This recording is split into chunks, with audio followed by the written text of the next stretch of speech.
You should never sit in your office and not know those three things.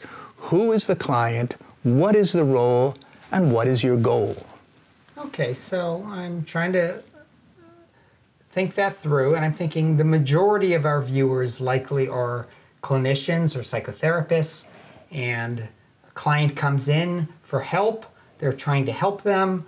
I think it lines up. I mean, that doesn't, I'm not sure what the confusion is, I guess. No, you're right. In that basic situation, and it's a good one to start with, because someone comes in seeking some care from a mental health professional, and so the situation is clear. The person in the room is your client. Okay. Your role is you are their therapist, and your goal is to define the problem or offer a diagnosis and create a treatment plan.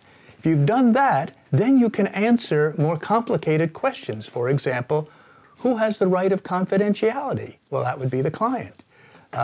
He also or she also has the right to access the records and the right to seek a protective order asserting a claim of privilege. So that's all clear when you know who's the client, what's the role, and what's the goal.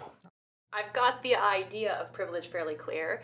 It's simply a law. It's a law that protects specific confidential conversations from disclosure by the legal process. It means simply certain things can't be subpoenaed. Right so far? Right. The legislature decides what is privileged, and they make a list of the conversations that are privileged and between whom. Each state's list may vary a little, but they're basically the same from state to state. Well put, Nellie. Good.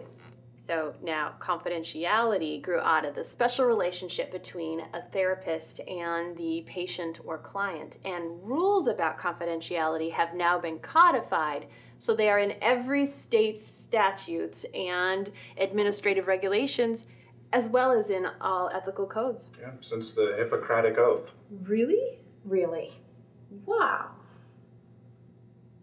Okay, so after we talked about the case having to do with confidentiality and privilege, where the policeman shot the attacker, we talked about the duty to warn, the Tarasoff case.